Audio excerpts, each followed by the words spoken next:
ihsan ila yaumil qiyamah. Baik umat fillah, alhamdulillah kita senantiasa memuji dan bersyukur kepada Allah Subhanahu wa taala atas segala nikmat yang telah Allah anugerahkan kepada kita semuanya. Terutama kita bisa bermajelis ilmu. Ini adalah sebuah karunia yang harus kita syukuri bersama, karena tidak semua ibu-ibu itu tertarik untuk bermajelis ilmu. Untuk senam sehat, saya amati banyak yang tertarik, bahkan di kampung-kampung sekarang. Senam apa itu? Ya, pokoknya begitu. Jadi kalau untuk kebugaran fisik itu pada tertarik begitu, tapi untuk kebugaran hati itu kurang tertarik. Dalam pembahasan tohar bersuci itu sebenarnya yang paling harus diutamakan adalah tohar yang sifatnya batiniah, sifatnya tersembunyi. Kalau yang lahiriah nggak usah disuruh, ibu-ibu pasti membersihkannya. Contoh misalnya, ibu-ibu megang tai ayam, ada nggak dibiarkan sampai 1 menit aja dibiarkan? Nggak ada, pasti langsung dibersihkan. Tapi kalau hatinya ada kotoran syirik kepada Allah, kotoran ragu kepada kebesaran Allah, iri dengki dengan seseorang, kadang sampai bersemayam, apakah cuma 1 hari 2 hari? Bahkan ada yang sampai puluhan tahun itu bersemayam. Padahal itu yang sangat berbahaya dalam diri kita. Maka pentingnya kita bermajelis ilmu ini, di antara tujuannya apa? Orang yang berilmu adalah orang yang yuzaki nafsan. Dikatakan ilmu itu bermanfaat manakala bisa membersihkan hati kita yang dari berpikir yang negatif, sering suudzon dengan orang lain, yang mungkin iri dengki, masih percaya sama dukun, masih percaya sama jima, begitu ya. Ya meskipun ibu sekalian hadir di majelis taklim tidak semuanya ketangkap lah ya. Karena kalau pulang ke rumah saja ditanya suaminya, tadi materinya apa? Apa ya tadi? Meskipun begitu, tapi ibu paham. Misalnya ketika sampai ke rumah, hukum riba itu apa sih Bu? Ya nggak boleh gitu kan. Dalilnya mana? Waduh, kalau dalil saya nggak paham. Intinya ibu paham tadi, ibu paham. Misalnya, boleh nggak ketika safar itu menjamak sholat? Boleh, ibu udah bisa jawab, boleh. Itu sudah bagus, itulah faedah thalabul ilmi. Meskipun dalilnya mana, penjelasannya bagaimana kok boleh? Nanti dulu ya, kita tanya ustadznya dulu. Nah, nggak apa-apa lah. Tapi minimal ibu paham ya hukum-hukum yang ada. Apalagi para koruptor itu yang dipenjara di sel-sel itu ya. Itu disuruh disodorin daging babi, dimakan nggak? Ini daging babi Pak, enggak, haram. Ini haram, nggak boleh. Dalam agama saya nggak boleh. Jadi babi itu haram versi mereka, tapi korupsi sebentar lagi tidak. Ini sudah menjelang pilpres. Kira-kira kalau ada yang ngasih duit diterima nggak Bu? Yang berilmu, yang ingin ilmunya bermanfaat, mendatangkan barokah, tentunya dia tidak akan menerima itu. Kalau yang menerima berarti ilmunya belum memberikan manfaat pada dirinya. Kok bisa seperti itu? Silahkan nanti ditanyakan dalam waktu tanya jawab. Kenapa demikian? Baik, salam dan salawat kepada kita Nabi Muhammad Sallallahu Alaihi Wasallam, beserta keluarganya, sahabatnya dan orang senantiasa istiqomah dan sampai akhir. Baik, kita masuk sholat tatawwu. Kita akan masuk dalam pembahasan sholat sunnah. Ya, sholat sunnah. Dikatakan sholat sunnah karena apa? Ibadah ini sifatnya tidak wajib. Mazadat ala sholawatil mafruḍah, yaitu sholat yang dikerjakan di luar daripada sholat 5 waktu yang ada. Maka dikatakan tatawwu. Tatawwu itu artinya ya dianjurkan, disunnahkan. Pernah Nabi ditanya tentang Islam, beliau menjawab, khamsu shalawatin fil yaumi wal lailah. Jadi Islam itu kamu mengerjakan sholat 5 waktu sehari semalam. Ada yang bertanya saat itu, hal alayya ghairiha? Apakah ada kewajiban sholat selain 5 waktu itu? Nabi menjawab, la illa anta tawwa. Oh tidak, kecuali sholat sunnah saja. Artinya yang wajib cuma 5. Di luar itu adalah sholat sunnah. Nah, sholat itu dibagi menjadi 3. Nanti jangan ibu-ibu sekalian jangan nggak paham ya. Sholat itu ada 3 macam. Yang pertama sholat wajib, jelas 5 waktu yang ada. Jangan sampai bilang 3 waktu ya. Kalau 3 waktu berarti alirannya mana? Nggak tahu. Yang kedua adalah sholat sunnah al-muqayyad. Sholat sunnah yang terikat. Sholat sunnah yang terikat ini terikat biasa dengan apa? Waktu dan tempat. Pelaksananya terikat. Contoh sholat sunnah rawatib itu terikat dengan sholat 5 waktu, karena dia mengiringi sholat 5 waktu. Ada qobliyah, ada ba'diyah. Ada sholat duha, itu terikat dengan waktu duha. Kapan utamanya sholat duha? Pagi jam berapa? Jam 9. Jam berapa lagi? 10. Apa lagi? 11. Jam 7. Tuh, apa? Alhamdulillah. Berarti punya pemahaman masing-masing kan? Salatul awabin hina tumidul fisal. Salat duha itu utamanya adalah di saat anak onta sudah mulai kepanasan. Itu kurang lebih dari jam setengah 10, 10 jam setengah 11 antara itu. Jadi yang jawab tadi setengah 10 udah benar. Jam 10 benar loh, setengah 11. Bukan anak sapi ya, anak onta. Kalau anak sapi jam segini sudah kepanasan belum? Sudah. Anak onta itu lebih tebal ini. Lebih tebal dan juga di padang pasir, bukan di Indonesia. Ibu berjemur di padang pasir sehari kering ya. Oke. Sholat duha terikat dengan waktu duha. Sholat tahiyatul masjid terikat dengan masjid. Ketika kita masuk masjid, namanya sholat sunnah al-muqayyad, yang dia terikat. Yang ketiga ada sholat sunnah mutlak. Sholat sunnah mutlak ini bagaimana? Yaitu sholat sunnah yang tidak terikat dengan waktu, tempat, bahkan bilangannya pun juga tidak terikat dengan jumlah tertentu. Jadi mau ibu sholat 2 rakaat sampai 100 rakaat boleh atau tidak? Boleh, namanya sholat sunnah mutlak ini. Ibu misalnya habis sholat duha, yang rajih, yang sahih sholat duha itu maksimal 8. Kalau yang 12 itu masih ada perselisihan. Tapi maksimal jumlah terbanyak sholat duha itu adalah 8 rakaat. Ketika ibu sudah sholat duha 8 rakaat, ingin sholat lagi, namanya sholat apa? Sholat sunnah mutlak ini. Pelaksananya bagaimana? 2 rakaat salam, 2 rakaat salam, 2 rakaat salam. Oh seperti itu. Bahkan sebagian ulama-ulama salaf terdahulu, mereka biasa dalam satu hari itu sholat sampai 600 rakaat sampai 700 rakaat, bahkan ada yang 1000 rakaat satu hari.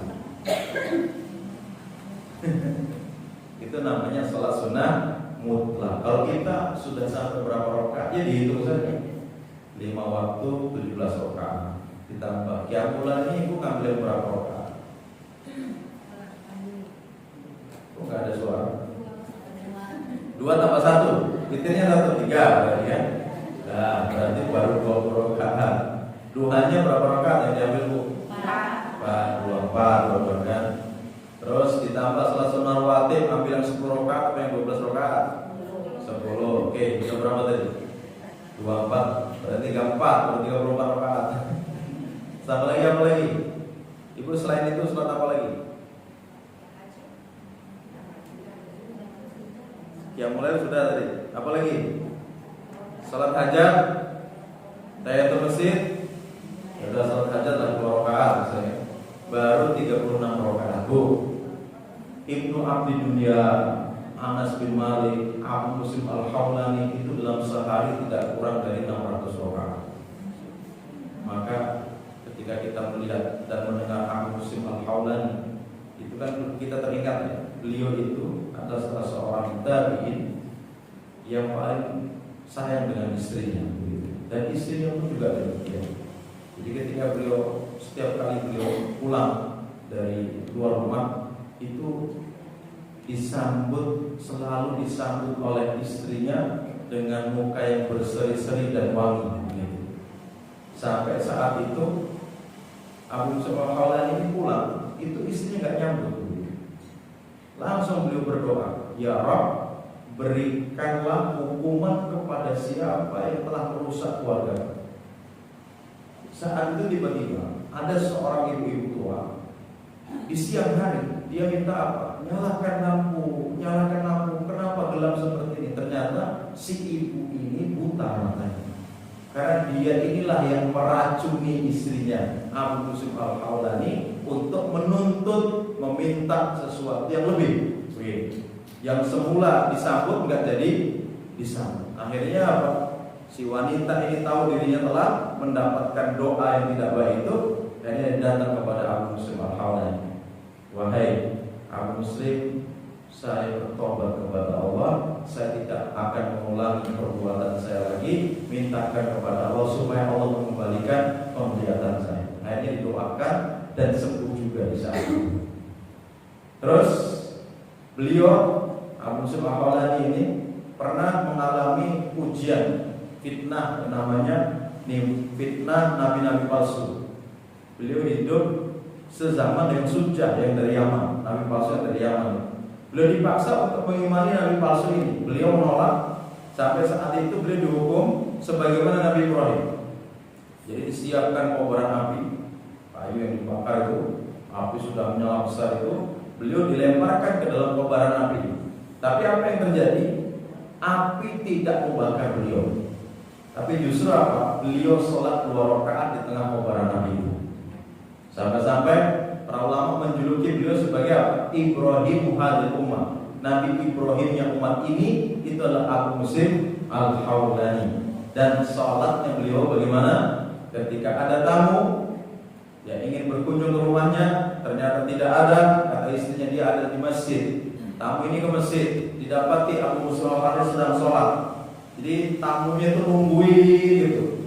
2 rakaat salam, bangkit lagi, 2 rakaat salam, bangkit lagi, sampai satu orang yang menghitung sudah 360 rakaat. Ibu sekalian, nunggu orang sampai 360 rakaat itu gimana ceritanya? Lumputan apa batu? Kalau ibu-ibu betah nggak kira nungguin orang sholat begitu? Masya Allah, itulah Abu Muslim Al-Khawlani yang mengamalkan sholat sunnah mutlak. Ibu-ibu sekalian di bulan Ramadan misalnya, ketika ibu sudah sholat tarawih ditutup dengan witir, ibu setelah itu bangun malam mau sholat apa? Sholat malam sudah, yang mulai itulah sholat tarawih. Terus ibu mau sholat apa? Ya sunnah mutlak tadi, 2 rakaat salam, 2 rakaat salam. Bahkan sahabat Abu Dzar Al-Ghifari itu tidak peduli dia tasyahudnya di rakaat genap apa ganjil, sudah dia salam saja ketika ingin salam. Sholat terus begitu sampai berapa rakaat dia tidak hitung itu. Nah inilah namanya sholat sunnah mutlak. Dan itu ada perintahnya. Sudah pernah melaksanakan sholat sunnah mutlak ini Bu? Nah, yang sudah ada aja beratus-ratus suruh nambah. Orang sholat duha 4 rakaat udah jos sampai 100 rakaat gitu. Baik, kita akan bahas tentang ahamiyatu sholat tatawwu, urgensi atau pentingnya sholat sunnah. Yang pertama adalah as-sholatu khairul a'mal. Sholat itu merupakan sebaik-baik amalan yang kita kerjakan. Sampai Nabi bersabda, wa'lamu anna khaira a'malikum as-sholat. Ketahuilah, sebaik-baik amalan yang kalian kerjakan adalah sholat. Ibu sekalian, kalau kita kaji, di antara bentuk ibadah yang di dalamnya ada sebuah ketundukan yang sempurna, itu memang ada pada sholat. Coba silahkan ibu sekalian perhatikan gerakan sholat ini. Pertama dari Allahu Akbar. Kita sudah menyanjung Allah. Allah Maha Esa. Sudah begitu langsung masuk doa istiftah. Kalau kita yang pakai Allahumma ba'id baini kan, Allahumma ba'id baini kama ba'adta bainal masyriqi wal maghrib. Ya Allah, jauhkanlah diriku dengan dosa-dosaku sebagaimana Engkau jauhkan antara timur dan barat. Kita sudah menghamba saat itu, merendahkan diri kita di hadapan Allah, mengakui atas dosa-dosa kita, dan kita meminta pengampunan kepada Allah Subhanahu wa taala. Kemudian diteruskan kita baca Al-Fatihah. Kemudian setelah itu disempurnakan ketundukan kita dengan kita ruku, sebagaimana kita sedang menghadap para raja. Kemudian tidak hanya ruku, sampai kita sujud, sebagaimana ibu-ibu bersujud dulu di bawah kaki ibu bapak. Boleh nggak kalau ibu bersujud di bawah kaki suami? Nggak boleh. Nabi pernah mau mengatakan begitu. Kalaulah diperbolehkan seorang istri bersujud dengan seseorang, maka dia akan perintahkan seorang istri bersujud kepada suami. Tapi itu tidak dilakukan. Tapi kalau orang tua silakan. Jadi ya silakan. Artinya kita sedang menghamba betul, sedang merendahkan diri betul kepada Allah Subhanahu wa taala. Ya, sebagaimana sang rakyat jelata itu masuk ke dalam istana, di situ ada raja dan para menterinya. Sang rakyat jelata ini apakah dia berdiri tegak? Tentunya tidak. Dia akan duduk sambil bersimpuh. Dia akan tundukkan pandangannya ke bawah. Ya, dia tidak sedikit pun dia akan angkat itu kepalanya itu, tapi dia akan tundukkan terus sampai dia mendekat kepada raja tersebut. Inilah bentuk penghambaan. Penghambaan yang sempurna di dalam ibadah itu terdapat pada sholat. Jadi ibu, ya, imajinasikan ketika sholat itu sedang begitu. Jadi kita sedang menghadap ke Allah Subhanahu wa taala. Ini enggak Allahu Akbar. Aduh, skincare belum kebayang. Kenapa? Karena enggak menghayati. Ya, enggak menghayati. Ibu hanya melihat sholat itu sebuah rutinitas, rukuk, sujud itu udah begitu saja. Maka bagaimana orang itu akan khusyuk sholatnya kalau dia tidak paham bacaan sholat itu sendiri? Maka ibu ketua wajibkan ibu-ibu itu hafal arti daripada bacaan-bacaan di dalam sholat. Supaya apa?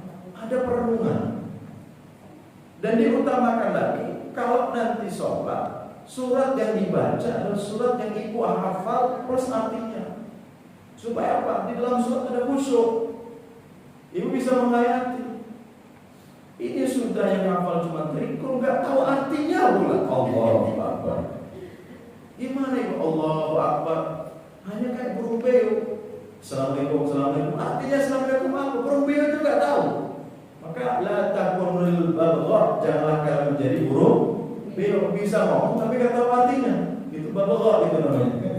Burung beo. Nah, dijuluki burung beo saja, dia nggak hafal ya.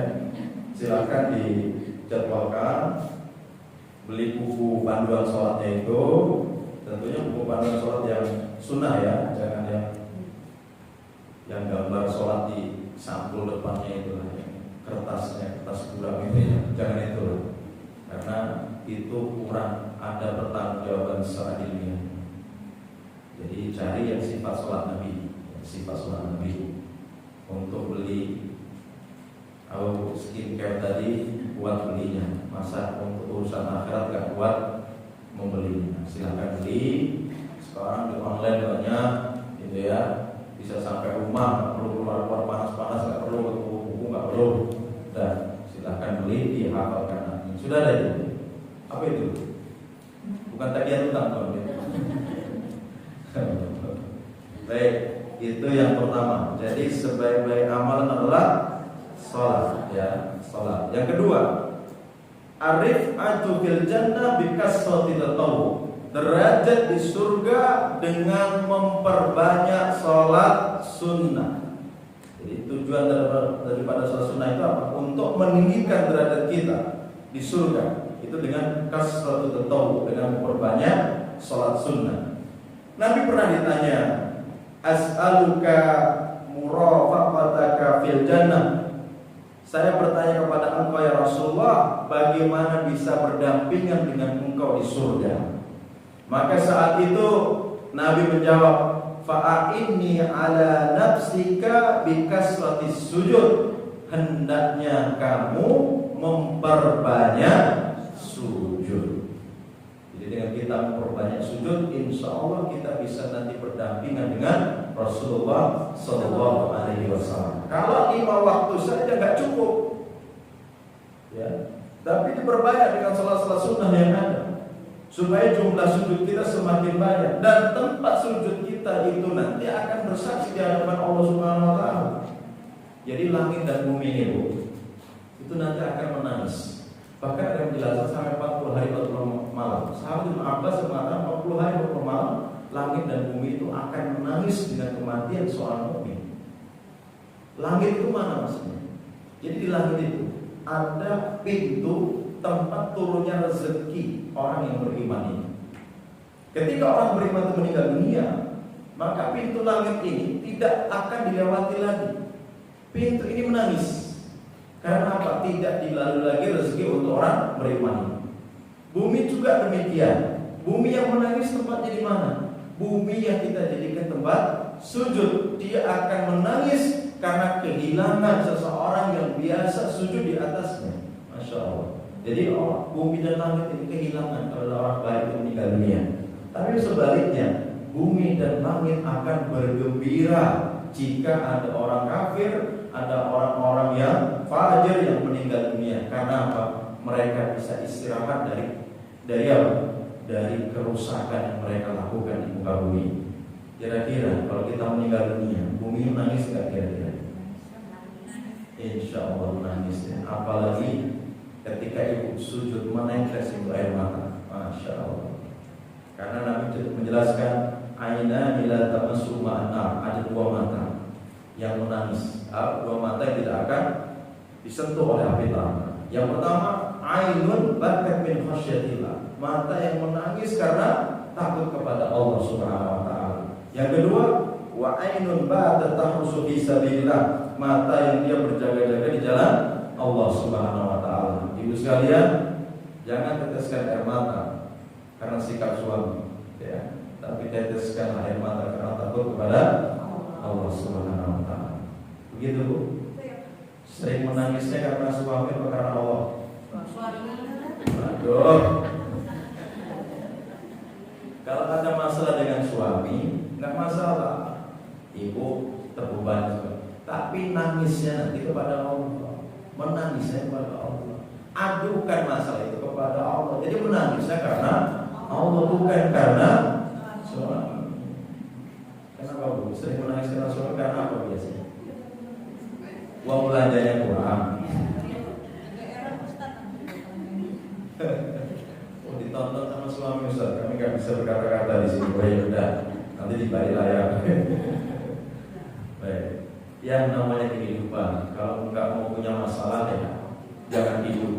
Mati saja ada masalah. Ustaz, aku nggak punya suami saja biar nggak ada masalah. Emangnya dengan sendiri nggak ada masalah? Banyak. Ustaz, aku nggak punya banyak anak supaya nggak banyak masalah. Emangnya ketika tua kamu nggak punya anak, sengsara nggak? Sedih, Bu. Oleh COVID kemarin nggak punya anak tuh. Suami saat kena COVID kan istri nungguin. Istri juga kena, dua-duanya udah setengokan aja di ruangan itu.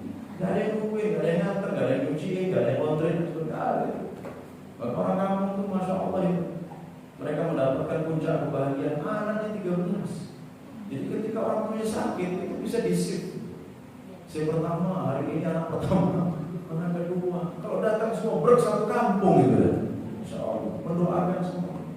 Ya, mendoakan semua. Maka silahkan ditambah anaknya ya. Jangan. Ibu ini pelajarannya, sekolahnya, pendidikannya lebih tinggi loh daripada orang tua kita. Ya, kenapa kok lebih takut daripada orang tua? Orang tua kita lulusan apa sih? SD, SMP mungkin gitu. Tapi mereka tuh yakin sama Allah itu luar biasa. Cuma sawah berapa petak, kebun satu tempat, gitu kan? Tapi punya anak 13. Dirinya yakin pasti bisa menghidupi anak yang 13 ini. Yakin orang tua kita. S1, S1, S2, S2, pengusaha catering, pengusaha apa lagi. Masa cuma satu til? Ini terlalu gambling, boy. Terlalu berspekulasi. Ya kalau soleh-soleha udah satu til jadi preman pula. Allah Akbar. Ketika ibu meninggal dunia, mana doa anakku yang soleh? Kata malaikat, anakmu tuh lagi minum khamr. Gimana mau doakan Rabbil firli wali walidayya? Kalau anaknya 5 masih mending, mungkin 2 nggak baik, 3-nya soleh misalnya, kan begitu. Ada harapan kalau 5. Kalau 1, aduh terlalu berat, ya terlalu berat. Gitu, silakan. Yang masih di bawah 40 tahun bisa menambah. Di atas 40 konsultasi sama bidan. Boleh apa tidak? Baik, itu yang kedua. Yang ketiga, jabrun naqsi fil faraid, untuk menambal kekurangan dalam sholat wajib. Ya, jadi urgensi atau pentingnya sholat sunnah itu untuk menambal daripada sholat fardu kita yang bermasalah. Dalam hadis riwayat Abu Dawud dan Ahmad, Rasulullah bersabda, inna rajula la yansarifu min salatihi wa ma kutiba ila usuha. Tidaklah seseorang dia selesai dari sholatnya melainkan dicatat untuknya hanya 1/10 saja pahala. Ada yang 1/10, tus'uha ada yang 1/9, ada yang sumunuha 1/8, subuha 1/7, 1/6, 1/5, 1/4, 1/3 dan nisfuha, setengah pahalanya saja. Artinya itu sekalian, di sini Nabi menyampaikan orang yang sholat wajib itu jarang yang bisa dapat utuh pahala itu sempurna. Yang paling banyak di sini berapa? Cuman separuh saja. Kalau itu angka sampai 100, kebanyakan cuma dapat 50. Untuk bisa dapat 70, 80 itu harus super khusyuk. Ini jamaah makmum ini kadang-kadang bermasalah juga. Kan imam itu kan khusyuk dengan hafalan. Kalau makmumnya khusyuk dengan khayalan. Betul nggak, Bu? Nah, kasihan saya dengan makmum, dengan imam yang punya makmum begini-begini. Jadi ceritanya imam ini dia itu sholat asar. Ini tempat kami di rumah kami. Jadi saat itu baru dapat 3 rakaat, dia duduk tasyahud. Nah, orang yang meyakini itu kurang 1 rakaat, dia subhanallah. Nah, saat itu imam berdiri. Kubu sebelahnya dia meyakini sudah 4. Subhanallah. Imamnya duduk, turun lagi kan duduk. Dia sujud. Di subhanallah lagi sama sebelahnya. Jadi naik turun sampai dia kesel, udah atayat akhir dia salam, setelah itu mukanya itu merah, murka sama makmum yang lain. Karena merasa kayak dikerjain dulu. Makanya makmum ini kalau habis menghayal jangan jadi pahlawan kesiangan lah. Sok subhanallah. Padahal dia harus menghayal. Gitu ya. Jadi ada makmum-makmum yang seperti itu. Memang begini, Bu, di dalam kita mengkaji khusyuk. Jadi ilmu yang pertama kali Allah angkat dari muka bumi adalah ilmu khusyuk. Jadi ibu kalau sholat nggak khusyuk itu memang wajar. Itu adalah ilmu yang pertama kali diangkat oleh Allah Subhanahu Wa Taala.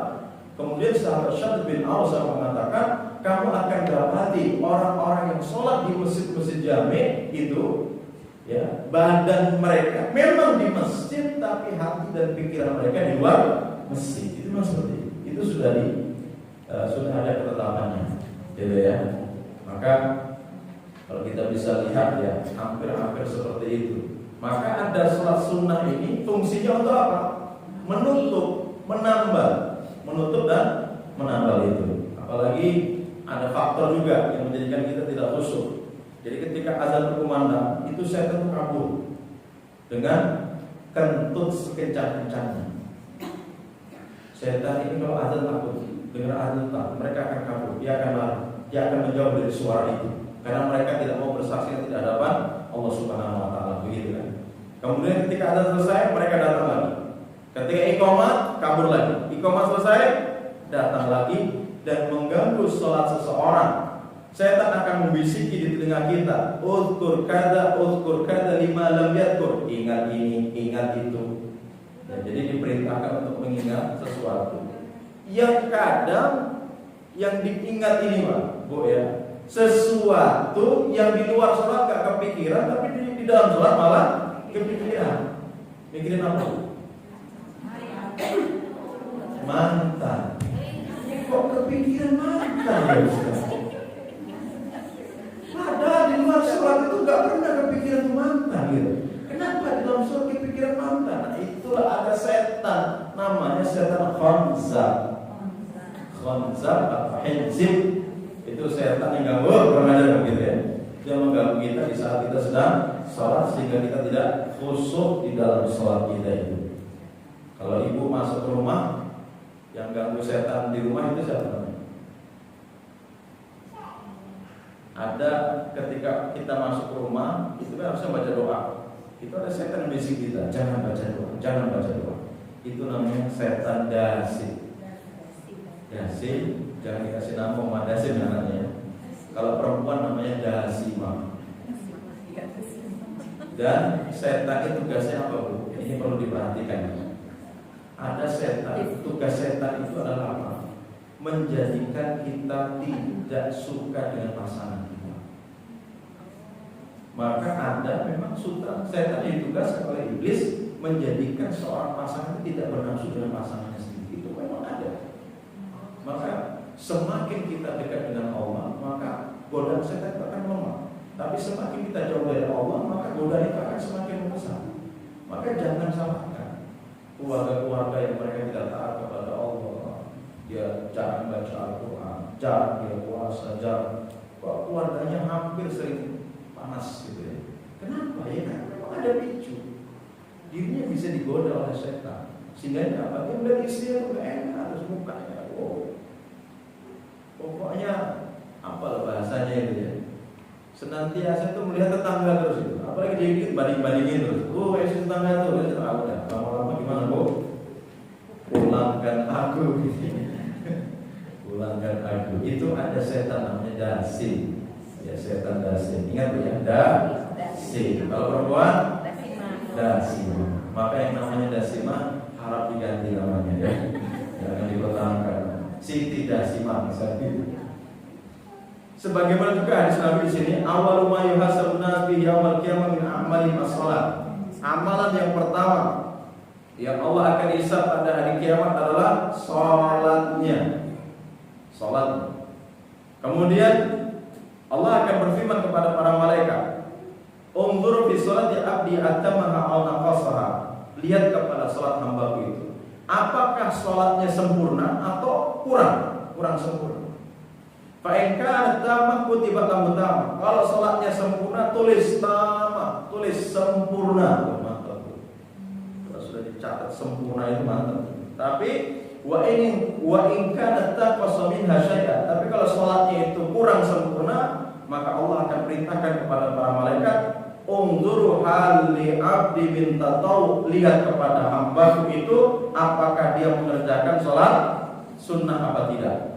Fa in kana lahu tatawu, kalau dia memiliki amalan salat sunnah itu, atimmu li abdi fariidatahu min tatawuhi.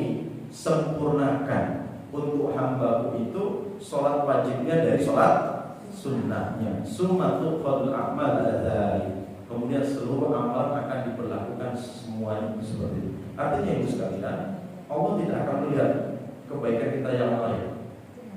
Apakah itu sedekah, apakah itu puasa, apakah kita membantu orang dan sebagainya. Itu Allah tidak akan lihat ke sana dulu. Tapi yang Allah akan lihat pertama kali adalah sholatnya. Jika sholatnya bermasalah, atau sholatnya tidak sempurna, atau sholatnya benar-benar ya, istilah kata parah, maka Allah tidak akan melihat kepada kebaikan-kebaikan yang lain. Yang kita lakukan. Maka salah ketika orang berbicara, saya yang penting hidup menjadi insan yang dermawan. Kemudian saya sering berbagi kesana kemari, saya bantu fakir miskin. Kan gak apa-apa saya gak sholat, itu gak benar. Justru sholat itu yang penting. Itu ibadah fardiyah, ibadah mahdhah. Itu sebagai pondasi untuk diterimanya suatu amalan yang lain. Kalau sholatnya nggak dikerjakan, amalan yang lain nggak dilihat sama Allah Subhanahu Wa Taala. Benar itu. Kan banyak orang seperti itu. Seperti ada lagi yang bilang masalah jilbab misalnya. Ustaz, aku nggak mau pakai jilbab. Kan yang terpenting hati ini yang dijilbab. Kata saya, jilbab itu definisinya apa? Kain kan, yang menutupi pakaian luarnya wanita. Jadi ar-rida fawqal khimar, kain yang menutupi pakaiannya luar wanita, itu namanya jilbab. Kain itu menutupi hati itu gimana? Yang main mau dioperasi dulu, dicari hatinya ditutupi begitu, nggak bisa. Namanya jilbab itu sesuatu yang sifatnya abstrak, terlihat begitu kan, bukan tidak terlihat. Maka nggak boleh. Yang penting saya jilbabi hati saya, kemudian saya berbuat baik, kan masuk surga. Aduh, berarti padahal Nabi sudah menjelaskan, sinfa'an min ahlinam, ada dua kelompok penghuni neraka. Lam arahuma, yang saya belum pernah melihat kedua kelompok ini. Yang pertama siapa? Ma'hum siyatun ka'afnabil baqar yadribuna bihan nas. Suatu kaum yang dia membawa cangkuk, dengan cangkuk itu dia menzalimi manusia yang lain. Yang kedua siapa? Nisaun kasiyatun ariyat, para wanita yang berpakaian tapi telanjang. Berpakaian tapi telanjang itu maksudnya bagaimana? Pakaian adiknya dipakai mbaknya, gimana? Atau pakaiannya belum jadi sudah dipakai, gitu kan? Atau pakaian itu lebar tapi transparan, itu sama. Atau pakaiannya tebal tapi ketat, itu masuk berpakaian tapi telanjang. Untuk definisi hari ini yang muda ya berpakaian tapi telanjang, cukuplah seorang wanita itu dikatakan berpakaian tapi telanjang di saat dia tidak memakai jilbab, itu sudah berpakaian tapi telanjang. Itu seperti itu. Nah kemudian kata Nabi, sudah berpakaian tapi telanjang, ma'ilah. Ma'ilah itu kalau berjalan itu agak di menggol-menggolin begitu. Kenapa bisa menggol-menggol begitu? Karena sepatu atau sandalnya berhak tinggi, akhirnya nonjol gitu. Nah. Kemudian umilah, sudah begitu lalai kepada ketaatan kepada Allah, lalai dalam ketaatan kepada Allah. Ru'usuhunna ka'aslimatil bukhti ma'ilah, kepala mereka seperti punuk onta. Jadi kan ada dulu ya, jadi rambut yang ditambah itu ya, sanggul apa namanya. Jadi semakin tuh, jadi kepala mereka seperti punuk onta yang bergoyang. La yadkhulunal jannah, wanita-wanita seperti ini sekali-kali tidak akan masuk surga.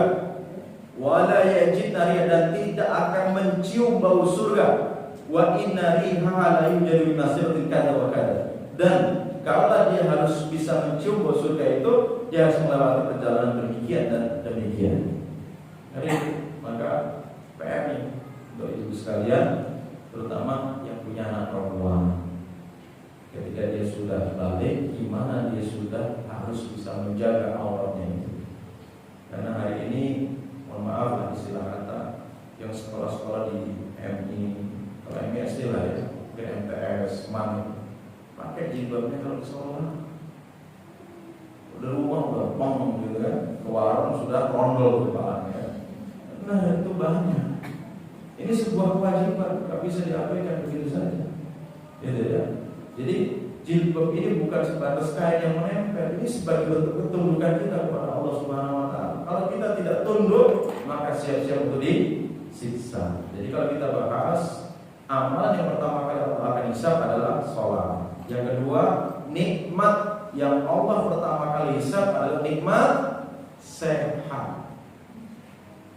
Kenapa nikmat sehat yang akan pertama kali? Karena seseorang diberi nikmat sehat lebih banyak daripada sakitnya. Ibu-ibu, sehat sama sakit lebih banyak sehatnya atau lebih banyak sakitnya? Maka itu yang pertama kali Allah akan hisab. Sehatnya kita untuk apa? Begitu ya. Minimal dari jam 10 sampai nanti jam 11 hisab kita aman. Ngapain kamu dari jam 10 sampai jam 11 hari Sabtu tanggal berapa? Ya, saya ngaji sama Ustaz. pembahasan fikih sholat, mantap kan begitu. Tapi kalau nggak kajian, ngapain kamu dari jam 10? Gangguin suami orang pas. Allah. Ngapain kamu? Ada tetangga ke rumah, gibahin sana, sudah habis bu. Maka ibu sekalian harus punya kegiatan-kegiatan yang positif. Ibu-ibu ini saya lihat, ibu ini kan lemah secara fisik dibandingkan laki-laki, tapi kuat secara pertahanan fisiknya. Laki-laki itu suruh gendong anak, nggak betah. Saya akui. Gendong sebentar gini kan. Ibu-ibu bisa, panas anak bisa semalaman gendong. Bapak-bapak, gitu ya. Nah artinya ibu ini punya power yang di atas laki-laki sebenarnya powernya. Nah kalau tidak ditempatkan, tidak difungsikan, powernya ini berbahaya. Apalagi ibu-ibu yang ada ini kemampuan berbicara, istilahnya jumlah kata-katanya itu kan di atas laki-laki. Kalau laki-laki itu menurut kajiannya itu kan hanya 7.500 sehari kuota. Itu yang doyan ngomong, itu laki-laki. Kalau ibu-ibu itu sampai 25.000 kata. Artinya ibu itu ngomong seharian itu gak capek. Kalau laki-laki enggak, apalagi Ustaz begini, ajar gini, apa ngisi begini, itu pulang udah habis kata-katanya. Maka jangan berprasangka buruk sama suami. Ketika suami pulang mau makan apa ya? Nggak ada. Sedikit banget nih katanya. Ini orang ditanya udah dimasakin, mau yang ada. Gitu. Jawab SMS pun juga, WA itu kan. Oke mending lengkap, oka aja kan, oka. Mau sama makan. Nggak ada E-nya kan. Ya itulah laki-laki. Memang nggak banyak bahasa-bahasa. Kan ibu pengennya nggak seperti itu. Yang jadi masalah itu begini. Ibu-ibu ini senangnya curhat, sedangkan para suami itu nggak senang dengerin curhat. Tapi kalau curhat istri orang didengerin itu masalahnya. Bener loh? Aduh, ya terjadi juga. Allahu Akbar. Jadi nikmat sehat. Yang ketiga, hubungan sama manusia. Yang pertama kali Allah akan hisab adalah terkait masalah penumpahan darah. Jadi kalau hubungan kita dengan sama manusia yang akan dihisab pertama kali adalah urusan darah. Jika kalau kita sampai menumpahkan darah orang lain, maka itu akan dihisab pertama kali. Jadi kalau nikmat sehat, kalau urusan hubungan kita dengan sama, urusan darah, kalau amalan yang pertama dihisab adalah sholatnya. Allah Akbar. Baik. Sampai ini dulu ibu sekalian, belum masuk dalam pembahasan sholatnya. Kenapa itu? Kenapa? Silakan pada pembahasan, mungkin ada yang mau ditanyakan kepada Muslim.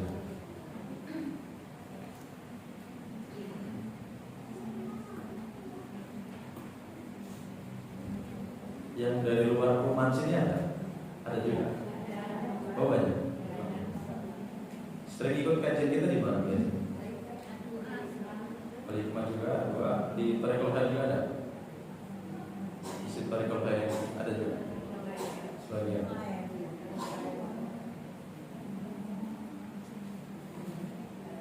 Bagaimana cara niat sholat sunnah mutlak? Jadi tidak ada niatan khusus bu ya. Cukup ibu niatkan aja dalam hati untuk melaksanakan sholat sunnah mutlak ini. Jadi tidak menggunakan usolli fardhu apa tidak. Karena begini. Kalau kita ingin kaji, sebenarnya melafadzkan niat itu tidak dicontohkan. Hari ini kalau kita bertanya kepada orang yang menganjurkan untuk melafadzkan niat, ya mereka hanya mengatakan begini, kan kami lakukan sebelum sholat. Jadi boleh dong kami melafadzkan niat itu. Sebenarnya letak masalahnya kan dulu ada muridnya Imam Syafi'i yang dia tidak paham dengan apa yang disampaikan oleh Imam Syafi'i, namanya Abu Abdillah Az-Zubairi. Itu yang salah menerjemahkan kata-kata Imam Syafi'i. Imam Syafi'i itu kan mengatakan begini, la tuqbalu sholatu illa bin nutqi, tidak diterima sholat kecuali dengan nutak. Nukta yang dimulai oleh Imam Syafi'i adalah tidak diterima sholat kecuali dengan takbiratul ihram. Tapi oleh Abu Abdullah Az-Zubairi diterjemahkan dengan tidak diterima sholat kecuali dengan melafazkan niat. Maka itu dibantah oleh Imam Nawawi. Asy-Syafi'i, murid beliau yang senior, yang kita kenal semua, Imam Nawawi, yang mengarang kitab Al-Adhkar, gitu ya. Kemudian Riyadhus Shalihin juga ada Imam Nawawi. Itu beliau mengatakan apa? An-niyat mahalul qalb. Niat itu ya tempatnya di dalam hati. Jadi ketika ibu sekalian mau sholat subuh itu ya, ibu berdiri di barisan sholat, sholat ini, ibu tahu apa yang mau akan ibu lakukan, itu sudah niat, tidak perlu usolli. Sebagaimana ibu ke tempat wudhu, ibu mau ngapain? Wudhu. Ketika ini sudah tahu ini ingin wudhu, sudah itu dikatakan niat. Bahkan Imam Nawawi mengatakan, ketika seseorang dia mau sholat subuh, tapi ternyata apa? Ininya usolli fardhul isya, padahal dia sholat subuh, maka yang diambil bukan yang diucapkan, tapi apa yang dalam hati. Tetap niat itu di sini, dalam hati. Memang aneh. Yang menjadi masalah, siapa yang mengajarkan usolli itu? Dan dari mana lafaz usolli itu? Ibu buka dari Sahih Bukhari, Sahih Muslim, An-Nasa'i, Tirmidzi dan sebagainya, sampai tangan lecet cari lagi. Ada nggak kalimat usolli? Nggak ada. Ya, jadi itu dalam hati saja. Memang aneh kan? Agak aneh kan? Kenapa aneh? Yang aneh bukan Islamnya, kita yang aneh. Karena kita baru belajar gitu ya.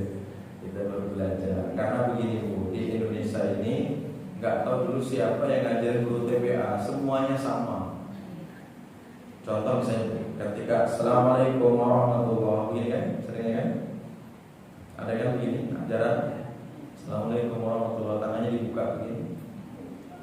Dan ternyata ada sahabat begitu juga kan, ditegur oleh Nabi kan, alamatu aminun, kepada siapa kamu berikan isyarat tangan kamu ini seperti ekor onta saja.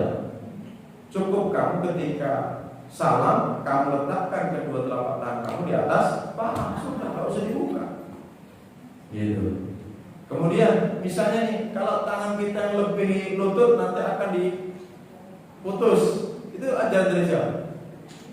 Bukankah Nabi ketika beliau duduk tasyahud, kadang beliau benar persis di atas paha, kadang beliau menggenggam lututnya, nggak apa-apa. Begitu. Nah, jadi perlu belajar. Baik, itu masalah niatnya seperti itu. Niat saja untuk sholat sunnah mutlak dalam hati, tidak perlu untuk dilafalkan. Baik. Pada saat sholat berjamaah, kapan kita baca Al-Fatihah? Apakah diawali dengan ta'awudz, Ustaz? Jazakallahu khairan. Jadi begini Ibu sekalian, urutannya sholat itu yang pertama adalah takbiratul ihram, Allahu Akbar, jelas. Setelah itu langsung baca doa istiftah. Setelah baca doa istiftah baru membaca ta'awudz. A'udzu billahi minasyaitonir rajim. Bisa itu, bisa a'udzu billahi samiil alim minasyaitonir rajim, bisa juga. Setelah itu apa? Bismillahirrahmanirrahim, baca Al-Fatihah. Dan ta'awudz itu hanya untuk rakaat pertama saja. Rakaat kedua, ketiga ketika baca Al-Fatihah tidak baca ta'awudz lagi. Itu seperti itu. Nah, ibu sekalian, kalau membaca Quran, kalau dari awal memang ta'awudz plus basmalah. Tapi kalau pertengahan surat itu tidak perlu baca basmalah. Cukup ta'awudz saja. Makanya jangan heran ketika ada syekh atau siapa, a'udzubillahi minasyaitonir rajim, innal ladzina kafaru sawa'un 'alaihim. Kok enggak baca basmalah? Karena itu sudah di pertengahan, bukan dari awal. Kalau dari awal memang ada anjuran untuk membaca basmalah, kecuali di awal surat At-Taubah. Kenapa membaca surat At-Taubah tidak dianjurkan membaca basmalah? Kenapa? Karena ada basmalah itu manakala surat itu turun pada waktu tenang, aman. Nah, sedangkan At-Taubah itu turunnya pada waktu perang, jadi tidak menggunakan al-basmalah. Kapan membaca Al-Fatihahnya? Membaca Al-Fatihah kalau kita sedang jadi makmum adalah setelah bacaan amin. Itu kita segera sebagai makmum untuk membaca Al-Fatihah. Loh, kok nggak membarengi? Nggak boleh, karena kita terkena ayat wa idza quri'al Qur'an fastami'u lahu wa ansitu. Ketika dibacakan Al-Quran, kamu diam dan dengarkan. Itu berlaku untuk Al-Fatihah. Pernah di saat itu Nabi sedang sholat, ada sahabat menirukan Alhamdulillahirrahmanirrahim, ngikutin gitu. Langsung Nabi setelah sholat apa? Siapa tadi yang mengganggu sholat? Bukankah ketika dibacakan Al-Quran diam dan dengarkan? Maka di saat imam baca Al-Fatihah itu kita diam mendengarkan. Ustaz, aku mengikuti dengan pemaparan, enggak boleh. Hanya diam dengarkan. Setelah amin baru kita baca Al-Fatihah masing-masing. Ustaz, imamnya baca surah enggak apa-apa, ibu tetap harus baca Al-Fatihah. Karena apa? Membaca surat di dalam sholat itu hukumnya sunnah, sedangkan baca Al-Fatihah itu hukumnya wajib, bahkan rukun. Yang Nabi menjelaskan la sholata liman lam yaqra bi Fatihatil kitab. Tidak ada sholat bagi orang yang tidak baca Al-Fatihah. Maka makmum tetap membaca Al-Fatihah tapi setelah amin. Gitu ya. Itu namanya sakta, jeda yang digunakan untuk makmum baca Al-Fatihah. Bisa dipahami ya? Terus selama ini baca Al-Fatihah apa? Enggak pernah baca?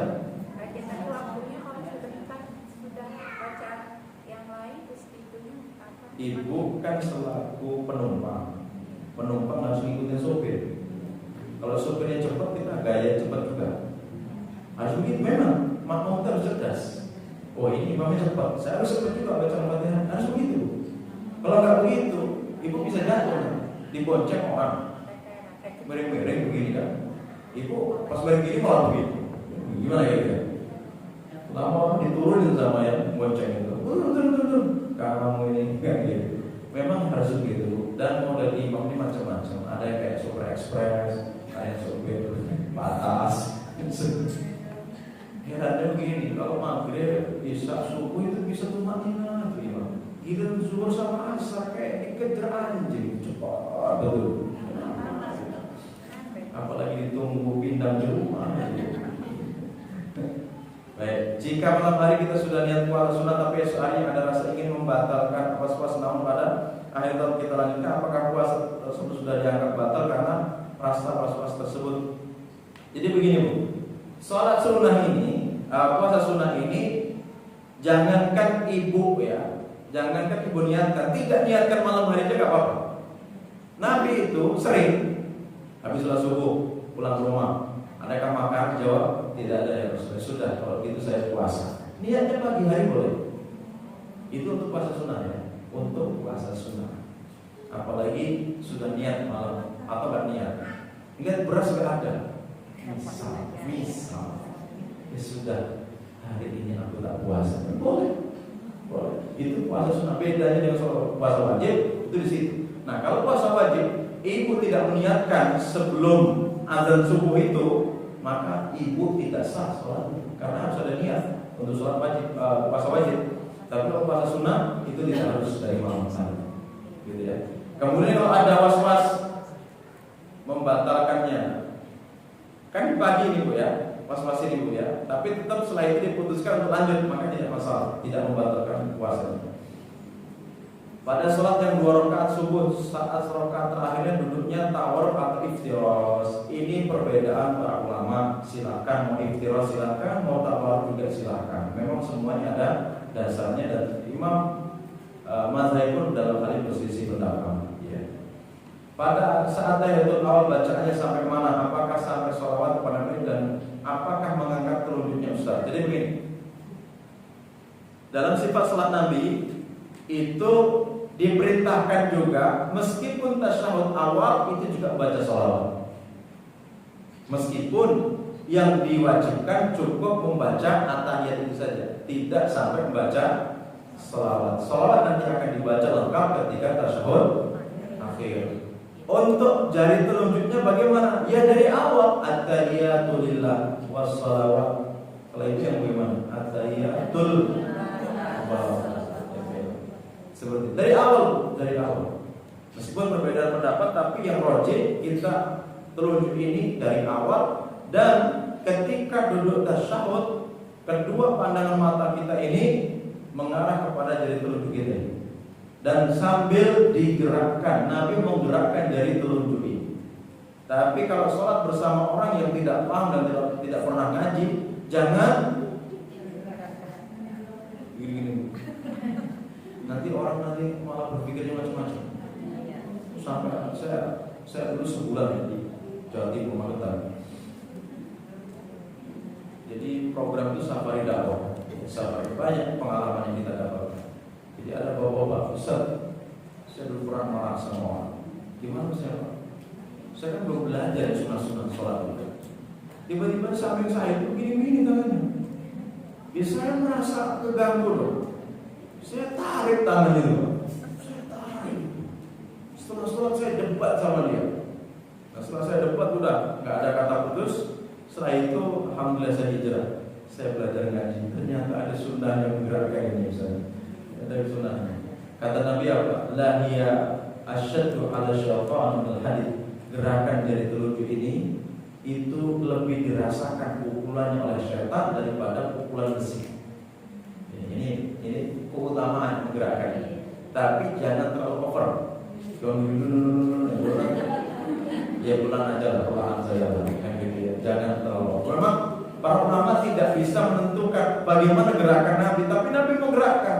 Apa gerakannya begini-begini atau kanan kiri atau jelas digerakkan, begitu ya, digerakkan. Oke, kemudian jika kita menemukan barang atau uang sebaiknya kita ambil atau dibiarkan.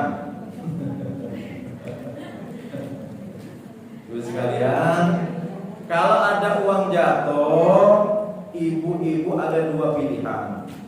Kalau ibu mengambilnya, berarti ibu harus melaksanakan perintah Nabi, yaitu apa? Kenali tempat jatuhnya. Kalau itu dompet, kenali warna dompetnya dan perhatikan isinya, gitu kan?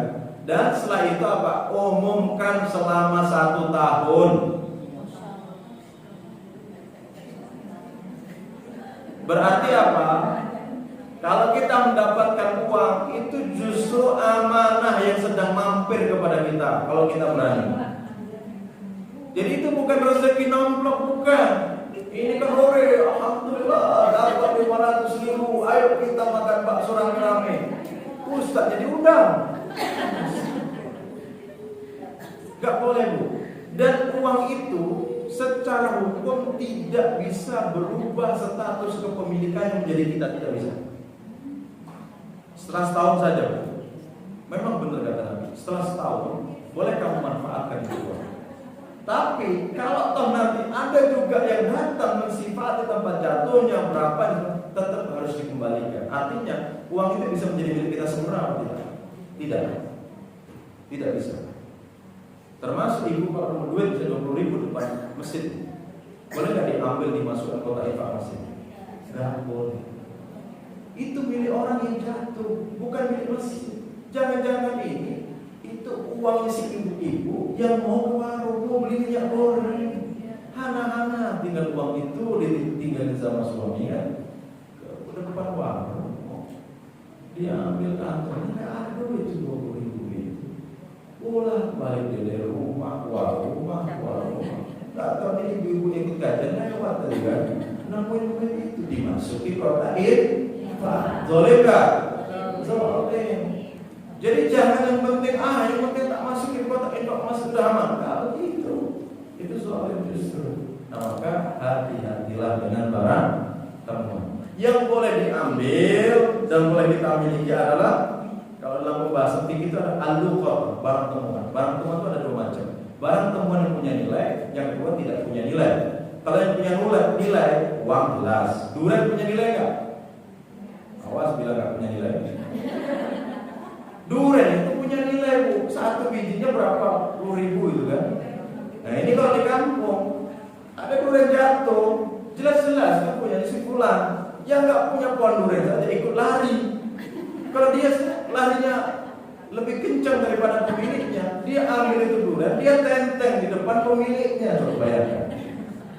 Itu nggak boleh. Yang punya nilai. Yang kedua, tidak punya nilai itu boleh diambil. Apa itu?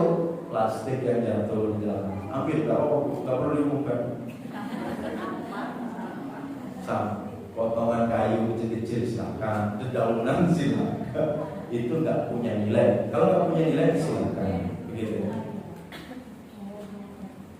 Apakah boleh memperbanyak doa pada saat salat tahiyat akhir setelah membaca doa fitnah dajjal, lalu membaca doa hisab yang baik, lalu meminta ketabahan nanti dan apakah proses turun sudah turun atau belum? Ya. Jadi begini, setelah tasyahud akhir itu memang yang spesifik Nabi inginkan adalah kita berdoa dari 4 hal itu ya. Idza faraha ahadukum min at-tasyahhudil akhir falyata'awwadz billahi min arba'. Kalau kalian sudah selesai dari tasyahud akhir, maka mintalah perlindungan kepada Allah dari 4 hal ya.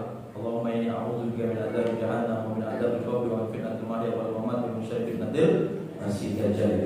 Nah, setelah itu boleh enggak memperbanyak doa? Silakan. Karena itu waktu yang mustajab. Tapi dengan syarat ibu tidak menjadi imam.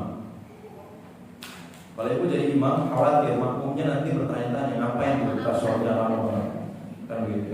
Kalau ibu sholat sendiri silakan. Apalagi dalam sholat sunnah, perbanyak doa silakan.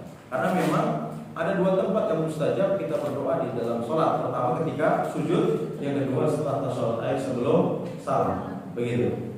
Doa dalam sholat wajib itu bukan yang afdal setelah sholatnya. Setelah salamnya bukan, justru sebelum salamnya. Karena setelah sholat 5 waktu itu justru Nabi gunakan untuk berzikir, bukan berdoa. Tapi kalau setelah sholat sunnah itu memang utamanya berdoa. Misalnya antara adzan dan iqamah itu ada doa yang tak tertolak. Berarti apa? Kita sholat qabliyah, setelah itu angkat kedua tangan, itu mustajab doa. Begitu juga ketika kita habis qiyamul lail, sepertiga malam terakhir, setelah selesai sholat malam, kita berdoa kepada Allah. Dikabulkan nggak? Akan dikabulkan Allah SWT. Tapi saya sudah doa terus nggak dikabulkan, gimana Ustaz? Pengabulan doa itu ada 3 bentuknya. Yang pertama, memang Allah segerakan. Minta apa, gue bisa hari langsung.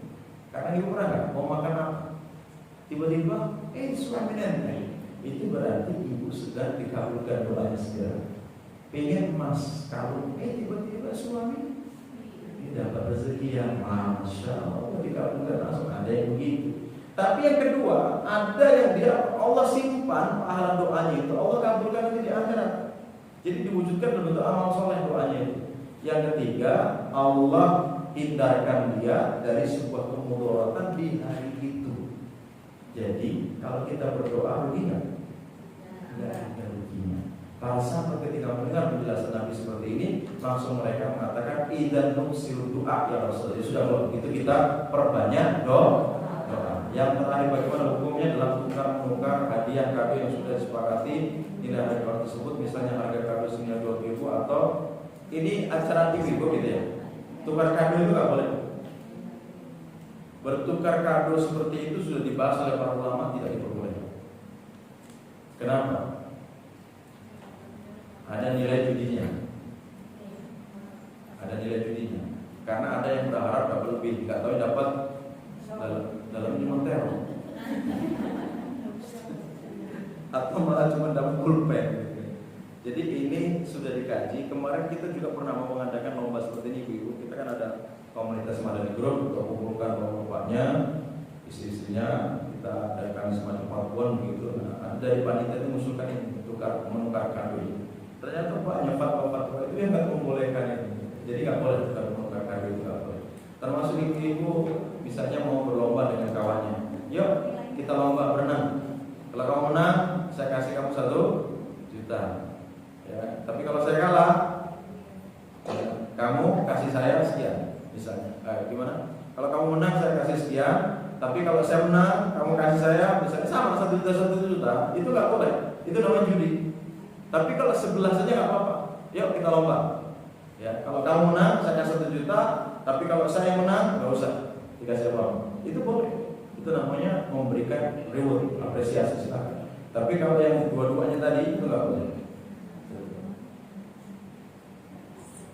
Adakah barang-barang ribawi selain emas? Ada. Barang ribawi itu ada 6, Bu. Az-zahab bi-zahabi, emas dengan emas, wal fiddatu bil fid, perak dengan perak, gandum dengan gandum.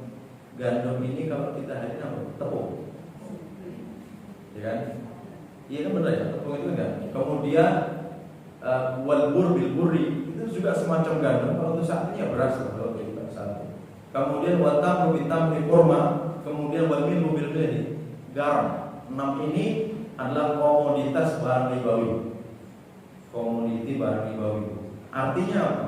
Kalau ada pertukaran, contohnya kurma, 1 kurma sukari, 1 kurma ajwa, mahalan mana? Ajwa.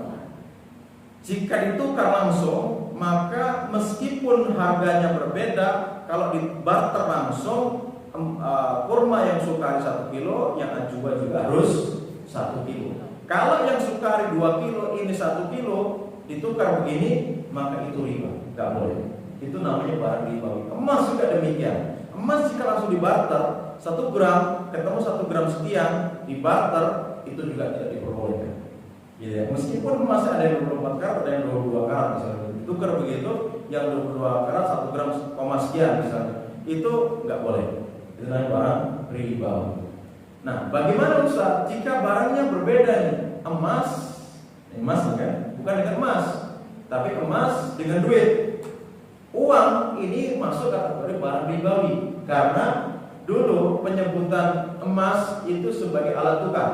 Nah, alat tukar kita hari ini adalah uang. Jadi ketika ibu membeli emas itu boleh uangnya 1 juta, sininya 1 gram boleh. Berbeda ini boleh, tapi tidak boleh kredit. Harus cash. Yang membeli emas secara kredit itu masuk dalam pembahasan riba. Jadi emas tidak boleh dikredit karena uang dan emas sama-sama barang ribawi. Memang boleh beda nilainya, tapi harus cash di tempat. Ada yang mengambil kredit emas, silakan untuk tidak dilanjutkan. Mungkin demikian, mudah-mudahan bermanfaat. Assalamualaikum warahmatullahi wabarakatuh.